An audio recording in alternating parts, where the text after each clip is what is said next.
पुणे में रिश्तियों का मौसम शुरू होने वाला था कि पेशावर से अजीज़ ने लिखा कि मैं अपनी एक जान पहचान की औरत जानकी को तुम्हारे पास भेज रहा हूँ। उसको या तो पुणे में या बम्बई की किसी फिल्म कंपनी में मुलाजमत करवा दो।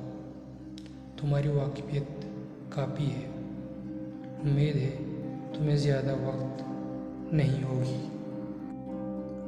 वक्त का तो इतना ज़्यादा सवाल नहीं था, लेकिन मुसीबत यह थी कि मैंने ऐसा काम कभी किया ही नहीं था। फिल्म कंपनियों में अक्सर वही आदमी औरतें लेकर आते हैं जिन्हें उनकी कमाई कहानी होती है। जाहिर है कि मैं बहुत घबराया, लेकिन फिर मैंने सोचा अजीज़ इतना पुराना दोस्त है, जाने किससे कि इनके साथ भेजा है, उसको मायूस नहीं करना चाहिए। यह सोचकर भी एक गुना तस्कीन हुई कि औरत के लिए अगर वो जवान हो, हर फिल्म कंपनी के दरवाजे खुले हैं। इतनी तर्दगी की क्या बात ही क्या है। मेरी मदद के बगैर ही उसे किसी न किसी फिल्म कंपनी में जगह मिल ही जाएगी। ख़त मिलने के चौथे रोज़ वो पूना पहुंच गई। कितना लंबा सफ़र तय करके आई थी, पेशावर से बम्बई और बम्बई से पूना। प्लेटफार्म पर चूंकि उसको मुझे पहचाना था, इसलिए गाड़ी आने पर मैंने एक सरे से डब्बों के पास से गुजरना शुरू किया। मुझे ज़्यादा दूर न चलना पड़ा, क्योंकि सेकंड क्लास के डब्बे से एक मुतवस्सित कद की औरत जिसके हाथ में मेरी तस्वीर थी उतरी। मेरी तरफ वो पीट करके खड़ी हुई थी और एड़ियों ऊंची करके मुझे हुजूम में तलाश करने लगी। मैंने करीब जाकर कहा, जिसे आप ढूंढ रही हो वो गालिबन मैं ही हूँ। वो पलटी, हो आप? मेरी तस्वीर की तरफ देखा और बड़े बेतकल्लुफ़ अंदाज में कहा, शहादत साहब, सफ़र बहुत लंबा था। बम्बई में फ्रंटियर मेल से उतरकर इस गाड़ी के इंतज़ार में जो वक्त काटना पड़ा, उसने तबीयत साफ कर दी। मैंने कहा, असबाब कहाँ हैं आपके? लाती हूँ। ये कहकर वो डब्बे के अंदर दाखिल हुई। 2 सूटकेस और एक बिस्तर निकाला। मैंने कुली बुलवाया।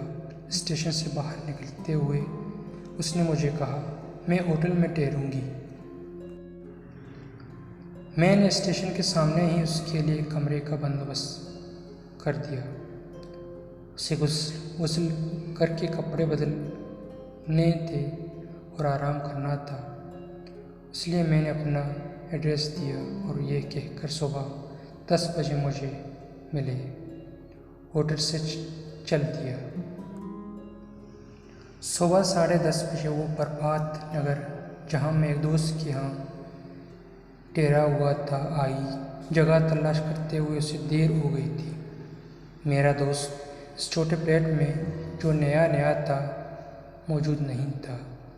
मैं रात देर तक लिखने का काम करने के बायस सुबह देर से जागता, इसलिए 10:30 बजे नहा धोकर चाय पी रहा था कि वो अचानक अंदर दाखिल हुई। प्लेटफार्म और होटल में थकावट के बावजूद वो एक जानदार औरत थी, मगर जूं ही वो उस कमरे में जहाँ मैं सिर्फ बनियान और पाजामे पहने चाय पी रहा था दाखिल हुई, तो उसकी तरफ देखकर मुझे ऐसा लगा जैसे कोई बहुत ही परेशान और खस्ता हालत औरत मुझसे मिलने आई है। जब मैंने उसे प्लेटफार्म पर देखा तो वो ज़िंदगी से भरपूर थी, लेकिन जब वो प्रभात नगर के नंबर 11 प्लेट में आई तो मुझे महसूस हुआ कि या तो उसने हेरात में अपने 10-15 औंस खून दे दिए या उसका इस्कात हो गया है। जैसा कि मैं आपसे कह चुकी हूँ, घर में और कोई मौजूद नहीं था सिवाय एक बेवकूफ़ नौकर के। मेरे दोस्त का घर, जिसमें एक फिल्मी कहानी लिखने के लिए ठहरा हुआ था, बिल्कुल सुनसान था और मजीद एक ऐसा नौकर था जिसकी मौजूदगी वीरानी में इजाफा करती थी। मैंने चाय की एक प्याली बनाकर जानकी को दी और कहा, होटल से तो आप नाश्ता करके आई होंगी, फिर भी शौक फरमाइए। उसने इस्तराब से अपने होंठ काटते हुए चाय की प्याली उठाई और पीना शुरू की। उसकी दाहिनी टांग बड़े ज़ोर से हिल रही थी। उसके होंठ की कपकपाहट से मुझे मालूम हुआ कि वो मुझसे कुछ कहना चाहती है, लेकिन हिचकिचाती है। मैंने सोचा शायद होटल में रात को किसी मुसाफिर ने उसे छेड़ा है। चुनांचे मैंने कहा, आपको कोई तकलीफ तो नहीं हुई होटल में? जी नहीं, जानकी ने जवाब दिया। मैं मुख्तसर सा जवाब सुनकर खामोश रहा। चाय खत्म हुई तो मैंने सोचा कोई बात करनी चाहिए। चुनांचे मैंने पूछा, अजीज साहब कैसे हैं? उसने मेरे सवाल का जवाब नहीं दिया। चाय की प्याली तपाई पर रखकर उठ खड़ी हुई और लफ्ज़ों को जल्दी जल्दी अदा करके कहा, मिंटू साहब आप किसी अच्छे डॉक्टर को जानते हैं? मैंने जवाब दिया, पुणे में तो मैं किसी को नहीं जानता। मैंने पूछा, क्यों बीमार हैं आप? जी हाँ, वो कुर्सी पर बैठ गई। मैंने दरियाफ्त किया, क्या तकलीफ है? उसने कुछ कहना चाहा लेकिन कह न सकी और उठ खड़ी हुई। फिर मेरा सिगरेट का डब्बा उठाया और एक सिगरेट सिलका कर कहा, माफ़ कीजिएगा मैं सिगरेट पीती हूँ। मुझे बाद में मालूम हुआ कि वो सिर्फ सिगरेट पीती ही नहीं बल्कि घूंगा करती है, बिल्कुल मर्दों की तरह। सिगरेट अंगूरों पर दबाकर ज़ोर ज़ोर से कश लेती है और एक दिन में तकरीबन 75 सिगरेटों का धुआं खींचती है। मैंने कहा, आप बताती क्यों नहीं, आपको क्या तकलीफ है? उसने कुंवारी लड़कियों की तरह झुंझुला कर अपना पाँव फर्श पर मारा। हाय अल्लाह, मैं कैसे बताऊँ आपको, ये कहकर वो मुस्कुराई। वो मेरी आंखों में अपनी डगमगाती आंखों को ना डालते हुए कोशिश करते हुए उसने कहा, बात यह है कि मैं 15-20 दिन ऊपर हो गए हैं और मुझे डर है कि पहले तो मतलब न समझा, लेकिन जब वो बोलते बोलते रुक गई तो मैं किसी कदर समझ गया। ऐसा अक्सर होता है।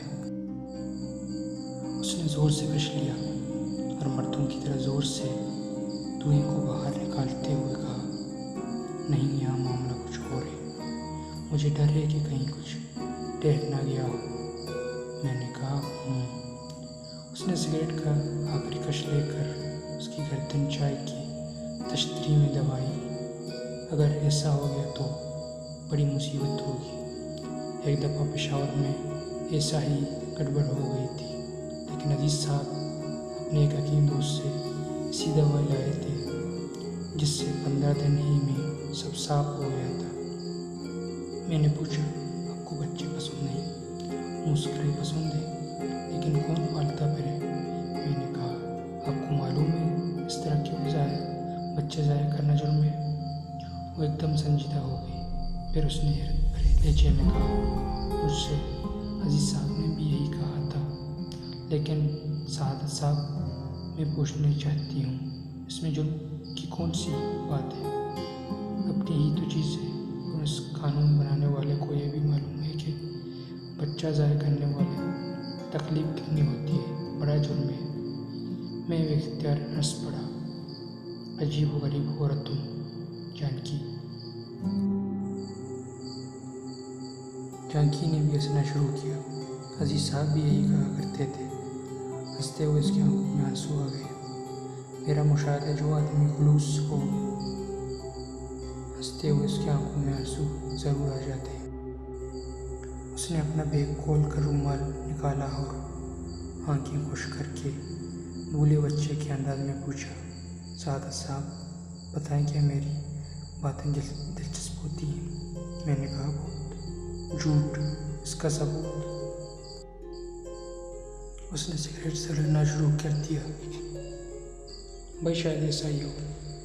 मैं तो इतना ही जानती हूँ कि कुछ बेवकूफ़ हूँ, ज़्यादा दिखाती हूँ, ज़्यादा बोलती हूँ, ज़्यादा हंसती हूँ।